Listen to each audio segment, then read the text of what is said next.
അനുഷ്ഠാന പാരമ്പര്യത്തിന്റെ കാഴ്ചകൾ സമ്മാനിച്ച കാഞ്ഞങ്ങാട് നെഹ്റു കോളേജ് ക്യാമ്പസിൽ നീണബലി അരങ്ങേറി. കണ്ണൂർ സർവകലാശാല യൂണിയൻ ഒരുക്കിയ കാർണിവൽ ഡി ഫോക്കിന്റെ ഭാഗമായിട്ടായിരുന്നു കാളി ദാരികവധം ഇതിവൃത്തമാക്കിയ നീണബലി അവതരിപ്പിച്ചത്. തെയ്യങ്ങളുടെ ചിത്രശില്പ പ്രദർശനവും ഒരുക്കി.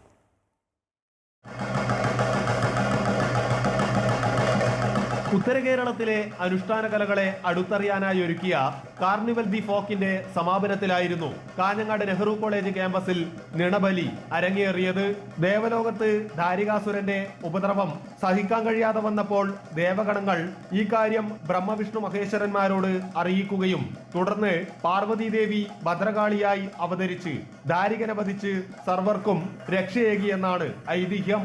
മേളമുയർന്നപ്പോൾ ധാരികാസുരനെ കീഴ്പ്പെടുത്താനായി കയ്യിൽ പന്തങ്ങളുമായി രൗദ്രഭാവത്തോടെ കാളി അരങ്ങിലെത്തി.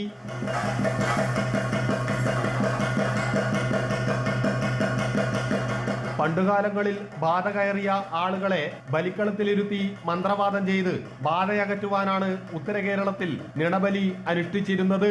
തെയ്യം കലാകാരനായ പാണപ്പുഴ വിജേഷ് പണിക്കരും പയ്യന്നൂർ കോളേജിലെ ഡിഗ്രി വിദ്യാർത്ഥിയായ ആദിത്യനും ചേർന്നാണ് നിണബലി അവതരിപ്പിച്ചത്.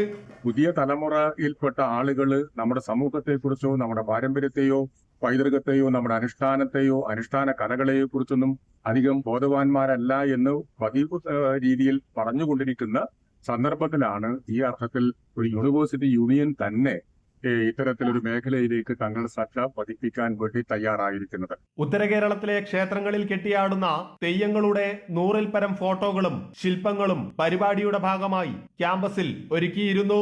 അമൃത ന്യൂസ്, കാസർഗോഡ്.